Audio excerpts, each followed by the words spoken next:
Swerte mo kung mapagbibigyan. Ingatan mo pag-ibig na Isang kakaibig, kakaibig, kakaibig, kakaibig. Natagpuan mo kawalan.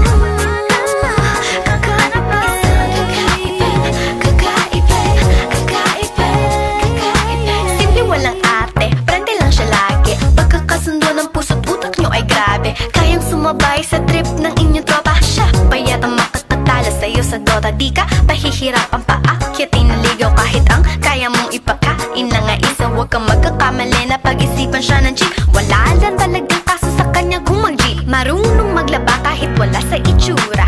Di na niya rin kailangan papamustura. At kahit na kanino mo dali nagpakilala na GGV ang lahat sa galing niya makisama. Di na nakalati na mumulis ng cellphone yan. Pero magloko ka lang, lagot at mapipektasan. Oo, magaling siya makipagbiruan. Pero ang puso mo'y hinding-hindi paglalaruan. Swerte mo kung mapagbibigyan. Ingatan mo ang pag-ibig na Isang kakaibig, kakaibig, kakaibig, kakaibig. Natagpuan mo pagkawalan.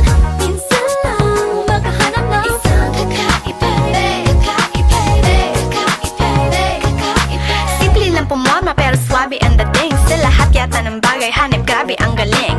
Chick na mahin hindi makabasag tinggan. Pero sa basketball tambak hindi ka papagbigyan. Di na niya kailangan ng kayo mo para puso mo ay kanyang makuha. Di rin siya yung tipo ng babae na pantrip lang. Kung maluloko ka mag-isip ka please lang. Ang ganda niya'y sapat para mapakanta ka ng sila ang lahat.